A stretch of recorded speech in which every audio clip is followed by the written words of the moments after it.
ফিরে এলাম বিরতির পর। ইতিমধ্যেই লোকসভা নির্বাচন আসন্ন। আজকে গোটা রাজ্যে চূড়ান্ত ভোটার তালিকা প্রকাশ। তবে তারই সঙ্গে আগামী রবিবার রাজ্যে রাজ্যে যাবে কমিশনের ফুল বেঞ্চ বলে ইতিমধ্যেই খবর। নির্বাচনের যাবতীয় প্রস্তুতি খতিয়ে দেখবেন তারা। রাজ্যে রাজ্যে সর্বদলীয় বৈঠকের প্রস্তুতি শুরু করলো ইতিমধ্যেই কমিশন। লোকসভা নির্বাচন আসন্ন, জাতীয় নির্বাচন কমিশনের পক্ষ থেকে চূড়ান্ত ব্যবস্থাপনা করা হচ্ছে এই মুহূর্তে দাঁড়িয়ে। তারই সঙ্গে আজকে 5 জানুয়ারি গোটা দেশের চূড়ান্ত ভোটার তালিকা প্রকাশের কথা ছিল, কিন্তু যেহেতু সেই জায়গায় দাঁড়িয়ে নির্বাচনী খসড়া এপিক কার্ড ঝাড়াই বাছাই একটি সময় সাপেক্ষ বিষয়, পরিশ্রমের কাজ, তাই 22 জানুয়ারি তা পিছিয়ে কার্যত ধার্য করা হয়েছে। অর্থাৎ ভোটার তালিকা প্রকাশ পিছিয়ে যাওয়ার তারিখ 22 জানুয়ারি নির্বাচন কমিশন ইতিমধ্যেই জানিয়েছে। তবে সেই জায়গায় দাঁড়িয়ে কবে এই নির্বাচন হতে পারে, কি সম্ভাবনা থাকছে, ইতিমধ্যে কমিশনের ফুল বেঞ্চেরই বা কি আপডেট রয়েছে, কথা বলবো। নিউজ রুমে চলে যাব, আমাদের প্রতিনিধি অর্ণব বিশ্বাস জুড়ে গেছে আমাদের সঙ্গে। অর্ণব, আগামী রবিবার রাজ্যে রাজ্যে যাবে কমিশনের ফুল বেঞ্চ, তাদের এই মুহূর্তের কতদূর প্রস্তুতি রয়েছে এবং সেক্ষেত্রে রাজ্যে রাজ্যে ঠিক কি বৈঠক হতে পারে বলে মনে হয়? দেখো সুপ্রীতি, যেটা আমরা অলরেডি জানি যে এই মুহূর্তে দাঁড়িয়ে বিভিন্ন যে প্রস্তুতি ইতিমধ্যে কিন্তু শুরু হয়ে গেছে। রাজনৈতিক দলগুলো যেরকম ভাবে মাঠে ঝাঁপিয়ে পড়েছে নির্বাচনকে কেন্দ্র করে, একই রকম ভাবে নির্বাচন কমিশনও কিন্তু পুরোপুরি ভাবে মাঠে ঝাঁপিয়ে পড়েছে। এই নির্বাচন অর্থাৎ 2024-এর যে লোকসভা নির্বাচন, সেই নির্বাচনকে সুষ্ঠুভাবে সম্পন্ন করার জন্য একই রকম ভাবে সেটা যাতে কোনো রকম ভাবে নির্বাচন কমিশনের যে ভূমিকা তা নিয়ে যাতে প্রশ্ন না ওঠে, তার জন্যই কিন্তু মূলত নির্বাচন কমিশন চেষ্টা করছে এবং পুরোপুরি ভাবে যাতে স্বচ্ছ নির্বাচন হয়েছে সেটা যাতে প্রত্যেকে বলতে পারেন, তার জন্য আগে থেকেই সেই প্রস্তুতি।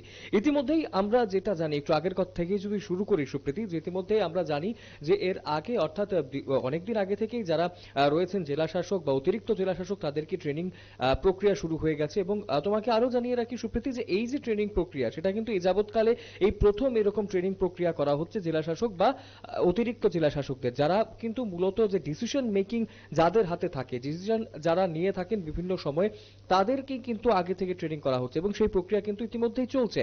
দেশের বিভিন্ন যে জেলাগুলো রয়েছে সেই জেলার জেলা শাসকদের এবং অতিরিক্ত জেলা শাসকদের ট্রেনিং দেওয়া হচ্ছে এবং একই রকম ভাবে এখন কিন্তু যেটা শুরু হয়ে গেছে অলরেডি, সেখানে কিন্তু অন্যান্য যে ভোট কর্মীরা রয়েছে তাদের প্রশিক্ষণও কিন্তু শুরু হয়ে গেছে। স্বাভাবিকভাবেই নির্বাচন কমিশনের পক্ষ থেকে কোনো প্রকারই যাতে কোনো ত্রুটি না থাকে সেটা কিন্তু দেখা হচ্ছে। এই মুহূর্তে দাঁড়িয়ে যেটা আমরা আগেও বলছিলাম, বিগত দিনেও বলছিলাম, যে নির্বাচন যত এগিয়ে আসবে নির্বাচন কমিশনের যে প্রতিনিধি দল সেগুলো কিন্তু একের পর এক বিভিন্ন রাজ্যগুলোতে যাওয়া শুরু করবে এবং ইতিমধ্যেই সেটা শুরু হতে চলেছে আগামী 7 থেকে 10 জানুয়ারি থেকেই। এবং যেটা জানা যাচ্ছে সুপ্রীতি, এই মুহূর্তে যারা রয়েছেন সেখানে দুই নির্বাচন কমিশনার অনুপ চন্দ্র পান্ডে এবং অরুণ গোয়েল, তারা কিন্তু যাবেন বিভিন্ন রাজ্যগুলোতে এবং তামিলনাড়ু থেকে শুরু করে ওড়িশা সবগুলো রাজ্যে তারা যাবেন একের পর এক। এবং যেটা জানা যাচ্ছে 7 থেকে 10 জানুয়ারি কিন্তু তারা তামিলনাড়ুতে যেতে চলেছেন। অবশ্যই সেখানে দেখা যাচ্ছে যে একের পরে কি সেই রাজ্যগুলোতে যাবেন এবং সেখানে গিয়ে যারা দলীয় প্রতিনিধিরা রয়েছেন তাদের সঙ্গে যেরকম ভাবে বৈঠক করবেন সুষ্ঠু নির্বাচন সম্পন্ন করার জন্য, একই রকম ভাবে যারা রয়েছেন সিইও তাদের সঙ্গে বৈঠক করবেন, তাদেরকেও কিন্তু একাধিক নির্দেশ দেওয়া হবে। তোমাকে আবারও জানিয়ে রাখি সুপ্রীতি, যে যেই নির্বাচনকে কেন্দ্র করে অর্থাৎ 2024-এর নির্বাচনকে কেন্দ্র করে অনেক আগে থেকে এই প্রিপারেশন নেওয়া হচ্ছে, কারণ কিন্তু একটাই, যাতে নির্বাচন কমিশনের কাছে অর্থাৎ প্ল্যান এ যদি সাকসেসফুল না হয়, কোনো রকম ভাবে যদি কোনো কিছু চেঞ্জ করতে হয়, তার জন্য যাতে অ্যাম্পল টাইম থাকে, অর্থাৎ যথেষ্ট সময় যাতে তাদের হাতে থাকে, সেই বিষয়টা কিন্তু অবশ্যই মাথায় রাখছে নির্বাচন কমিশন। সমস্ত রকমের প্রক্রিয়া এবং তার পাশাপাশি তো আমরা একটু কিছুদিন আগেই দেখেছি বিরোধীদের প্রশ্ন উঠেছিল ইলেকট্রনিক ভোটিং মেশিনকে কেন্দ্র করে এবং ভিভিপ্যাটকে কেন্দ্র করে, সেগুলোরও কিন্তু আনসার ইতিমধ্যেই দিয়েছে নির্বাচন কমিশন। অর্থাৎ নির্বাচন প্রক্রিয়া যে স্বচ্ছভাবে এই জায়গায় দাঁড়িয়ে দেখো, এই যে ভোটার তালিকা, সেই ভোটার তালিকার উপরেও কিন্তু বিশেষভাবে জোর দিয়েছে কমিশন। বিশেষ করে বিরোধীদের পক্ষ থেকে বিভিন্ন অভিযোগ থাকে, অনেক সময় ভোটার হয়তো সেই ব্যক্তি আজকে জীবিত নেই কিন্তু তার নামে কিন্তু তালিকা চলে আসে।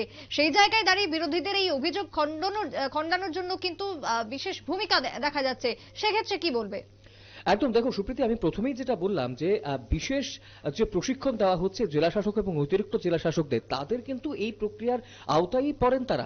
কারণ প্রথম দিক থেকে, অর্থাৎ একদম প্রথম থেকেই যে প্রক্রিয়াটা শুরু হয়ে যায় নির্বাচনের যে ভোট দান প্রক্রিয়া, তারপর কাউন্টিং প্রক্রিয়া, সেটা তো রয়েছে, কিন্তু তার আগে থেকে যে ভোটার তালিকার যে একটা প্রক্রিয়া, সেটা ভোটার তালিকা নির্ধারণকরণ, কারোর নাম ইনক্লুড করা, কারোর নাম কেটে দেওয়া, সেখান থেকে তা বাতিল করা, সেই প্রক্রিয়াটা কিন্তু অত্যন্ত গুরুত্বপূর্ণ। এবং এই প্রক্রিয়াকে কেন্দ্র করেই কিন্তু সমস্ত রকমের যে অভিযোগ, অভাব অভিযোগ উঠে থাকে বিরোধীদের, এবং এই প্রক্রিয়াটাও যাতে একেবারে স্বচ্ছভাবে হয়, এই প্রক্রিয়া থেকেও যাতে কোনো প্রশ্ন না করতে পারেন বিরোধীরা, তার জন্য কিন্তু এই ভোটার তালিকাকে কেন্দ্র করে একেবারে সেখানে পুঙ্খানুপুঙ্খ নজর রাখতে পারছে নির্বাচন কমিশনের পক্ষ থেকে। এই বিষয়টাকে কেন্দ্র করেই কিন্তু বিশেষ প্রশিক্ষণ দেওয়া হচ্ছে এই মুহূর্তে জেলা শাসক এবং অতিরিক্ত জেলা শাসকদের। কারণ ভোটার তালিকা প্রকাশ এবং ভোটারদের নাম নথিভুক্ত করা বা ভোটারদের নাম বাতিল করা, যারা মারা গেছেন হয়তো বাতিল হবে, হয়তো কোনো জায়গা থেকে কোনো ভোটার অন্য জায়গায় চলে গেছেন, তাদের নাম শিফট করা, সেই সব বিষয়গুলো ঠিকভাবে হচ্ছে কিনা সেগুলোর রিপোর্ট কিন্তু একেবারে পাঠাতে হবে নির্বাচন কমিশনকে। সেটা যেরকম একটা বিষয় রয়েছে, একই রকম ভাবে যারা জেলা শাসক রয়েছেন, যারা আমি যেটা বলছিলাম এর আগেই, যে যারা ডিসিশন নিয়ে থাকেন, অর্থাৎ ডিসিশন মেকিং এ যাদের হাত রয়েছে, তাদেরকে প্রাথমিকভাবে কিন্তু ট্রেনিং দেওয়া হচ্ছে যাতে কোনো প্রকার কোনো ত্রুটি না রাজ্যের থাকে। ক্ষেত্রে এই মুহূর্তের কি খবর? রাজ্য কতটা প্রস্তুত রয়েছে, কতটা এগিয়ে রয়েছে লোকসভা ভোটকে কেন্দ্র করে? দেখো, রাজ্যেও কিন্তু ইতিমধ্যেই সেই প্রক্রিয়া শুরু হয়ে গেছে, এবং রাজ্যেও ইতিমধ্যেই আমরা আজকে দেখলাম যে ভোটার তালিকা কিন্তু প্রকাশ করে রাজনৈতিক দলের প্রতিনিধিদের হাতে সেটা তুলে দেওয়া হয়েছে। অর্থাৎ তোমাকে কিন্তু আবারও একটু আমি স্ট্রেস দেবো এই জায়গাতে, যে একেবারেই যে স্বচ্ছ নির্বাচনের দিকে নির্বাচন কমিশন জোর দিচ্ছে, তার জন্যই কিন্তু এতদিন আগেই কিন্তু সেই নির্বাচন যে তালিকা, সেটা কিন্তু তুলে দেওয়া হয়েছে রাজনৈতিক দলের প্রতিনিধিদের হাতে। এবং স্বাভাবিকভাবে এই বিষয়টাকে কেন্দ্র করে স্বচ্ছ নির্বাচন যাতে হয়, সেটার উপরেই কিন্তু জোর দিচ্ছে নির্বাচন কমিশন। আরো যে বিভিন্ন প্রক্রিয়া, তোমাকে আরো জানি, ইনফ্রাস্ট্রাকচারের যে বিষয়গুলো রয়েছে সেগুলো কিন্তু অবশ্যই পরিদর্শন করবেন যারা প্রতিনিধিরা আসবেন। তারা একই রকম ভাবে বিভিন্ন জায়গাতে ভোটিং সেন্টারগুলো রয়েছে, কোনটা কতটা সেন্সিটিভ, সেগুলোর ব্যাপারে খোঁজখবর ইতিমধ্যেই নেওয়া শুরু করে দিয়েছে কমিশন, এবং সপ্তাহে সপ্তাহে রিপোর্ট পাঠাতে হবে সেই ব্যাপারে। কোন রকমের যদি কোনো হিংসাত্মক ঘটনা ঘটে, কোন রকমের যদি কোনো সমস্যা হয় যে কোনো এলাকাতে, সেই রিপোর্ট কিন্তু তৎক্ষণাৎ কমিশনকে পাঠাতে হবে, সেই করার নির্দেশও কিন্তু কমিশনের পক্ষ থেকে দেওয়া হয়েছে। অর্থাৎ তোমাকে আরো জানিয়ে রাখি সুপ্রীতি, যে এই মুহূর্তে দাঁড়িয়ে কমিশনের যারা প্রতিনিধিরা আসতে চলেছেন, তাদের কাছে কিন্তু অলরেডি একটা বেশ মোটা ফাইল জমা পড়ে গেছে। অর্থাৎ সেই জায়গাতে আসার আগে কিন্তু তারা মোটামুটি ধারণা করে নিতে পারছেন কোন রাজ্যে, কোন জেলাতে, কোন ক্ষেত্রে কি রকম পরিস্থিতি রয়েছে, এবং সেটা কিন্তু স্বাভাবিকভাবেই একটা স্বচ্ছ নির্বাচন, সুষ্ঠু নির্বাচন করতে অনেকটা সাহায্য করবে সুপ্রীতি। একদমই। অনেক ধন্যবাদ অর্ণব তোমায় সরাসরি নিউজ রুম থেকে থাকার জন্য। তবে লোকসভা নির্বাচন আসন্ন, একদিকে যেরকম নির্ভুল সংশোধন করতেই ভোটার তালিকা সংশোধন নির্ভুল করতেই বাড়তি সময় চাওয়া হয়েছে, সেই জায়গায় দাঁড়িয়ে নির্বাচন কমিশন যেরকম সিদ্ধহস্ত, অন্যদিকে রাজ্যে রাজ্যে সর্বদলীয় বৈঠকের প্রস্তুতি শুরু করেছে কমিশন। যারা রাজ্যের ক্ষেত্রে, প্রতিটা রাজ্যের ক্ষেত্রে যারা ডিসিশন মেকার হবে, দুঃখিত, তাদেরকে বিভিন্ন ক্ষেত্রে প্রশিক্ষণ দেওয়া হবে, যার জন্য চূড়ান্ত প্রস্তুতি এই মুহূর্তে রয়েছে জাতীয় নির্বাচন কমিশনের। একটা ছোট্ট বিরতির পর ফিরছি, সঙ্গে থাকুন।